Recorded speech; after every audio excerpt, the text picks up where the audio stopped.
विश्व स्वास्थ्य दिवस पालित नवरंगपुर जिला डाबुगां ब्लॉक सदर महकुमार भैरव उच्च माध्यमिक विद्यालय गृह में आज सकाळ 9 घंटा समय छात्र छात्री मानक ने विश्व स्वास्थ्य दिवस पालित अवसर में व्यापक सचेतन करा।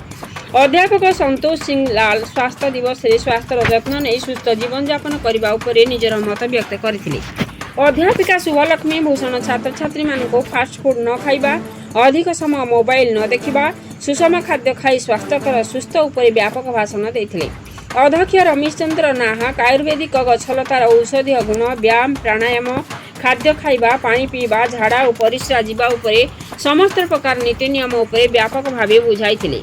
गछलता मानक भितरे सजना गछ पत्र और छाली, अरख गछर पत्र, क्षीरर उपकारिता, भृषंग पत्र, पोकशुंगा गछर पत्र, बरगछ क्षीर पत्र, अपमारंग गछ चेर और पत्र, गंगाशूली पत्र, पिजुली पत्र और फल, सदाबिहारी गछर पत्र फूल, पिजुली गछर पत्र और फल, मंदार गछर पत्र और फूल भितर थिबा औषधीय गुण व्यापक भावे अवगत कराई ताहार लक्ष्य, उद्देश्य और उपकारिता उपरे सूचना देथिले। स्वास्थ्य ठीक थिले मन ठीक रहिबा सह पाठ पढ़िबा उपरे मनोयोग निश्चय रहिबो। सेथिपाई स्वास्थ्य जत्न प्रति प्रत्येक नहीं सुस्थ रही निरोग जीवन यापन करबा भली उपदेश प्रदान करथिले।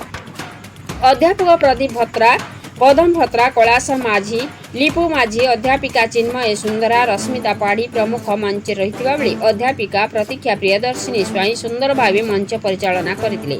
नवरंगपुर जिला रविनारायण महांती रिपोर्ट मसीहा न्यूज। आपण मसीहा न्यूज यूट्यूब चैनल को सब्सक्राइब कलेनी कि जदि करिनाहंती एबे करिनियंतु। एहा सह मसीहा न्यूज रो फेसबुक पेज को और ट्विटर को फॉलो करंतु। तासह मसीहा न्यूज रो ऐप आसीगलानी, निज मोबाइल रो प्ले स्टोर रो डाउनलोड करनियंतु।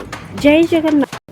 अपमारक आको एपट आम लोकल लैंग्वेज रे कहते कुकुर दांती देखते कंकड़ा बिछा जो कामुड़ी देव से विषटा एत पॉइजनियस रही जहाँ जंत्रणा हम सांघातिक हम गोड़ हाथ फुलीज आवश्यक पड़े से लोकटा मरीज। देखी ग्रामांचल पिले देखी खरा दिन शेष होते वर्षा आरंभ हो कंकड़ा बिछा बेसी बाहर तेणु ये गछटा सब पिला चिन्ह था समस्त सब गाँव अच्छी है अपमार्ग कुकुर दांती बोली कहते हैं लोकल लांगुएज आमर ये साइड अच्छी ये पत्र को नहीं धोईदेव ताको मक्चिकी तार रसटा पकईदेव कौटी जो कंकड़ा विषा कामुड़ सीट पकईदे से विष नष्ट हो जंत्रणा हो सागे सागे पेन रिलीफ हो।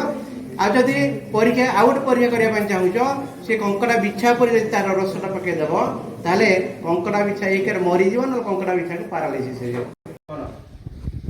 To create sound mind in a sound body सुस्थ शरीर में सुस्थ मन जागृत करने तेणु शारीरिक शरीर मन आत्मार सुसंगत विकास शिक्षा कहे। तेणु शारीरिक विकास मानसिक विकास आध्यात्मिक विकास जदि आम जाना आमर शारीरिक दृष्टिकोण मानसिक दृष्टिकोण आत्मिक दृष्टिकोण आम उन्नत स्तर रखा। तो आमर स्वास्थ्य बर्तमान आम जो परिवेश प्रदूषण रोचे तार मुख्य कारण तो अनेक आम विज्ञान पढ़े परिवेश विज्ञान पढ़े से मूलतः दायी आमर मानव समाज आम निज स्वार्थ हासिल करने आम आमर परिवेश को प्रदूषण करते। तेणु परिवेश प्रदूषण मुक्त करने समस्त चेष्टा अब्याहत रहा दरकार। ता सहित आम केमी आम स्वास्थ्य को ठीक रहा आम जो शरीर माने शरीर व स्वास्थ्य संपत्ति दुनिया किसी ना देखिए आम पाखे अपर्याप्त परिमाण में पैसा थी फ्लाट थी बंगला थी गाड़ी घोड़ा टू आरम्भ कर बैंक बैलेंस थी कि रातिर शोपार जो मैंने मल्टीमिलियन लोक ये गोटे सेकेंड मत शोया गोटे टैबलेट व्यवहार कर तथापि निदा होना। तेणु आज आम युव समाज जी मैडम कहले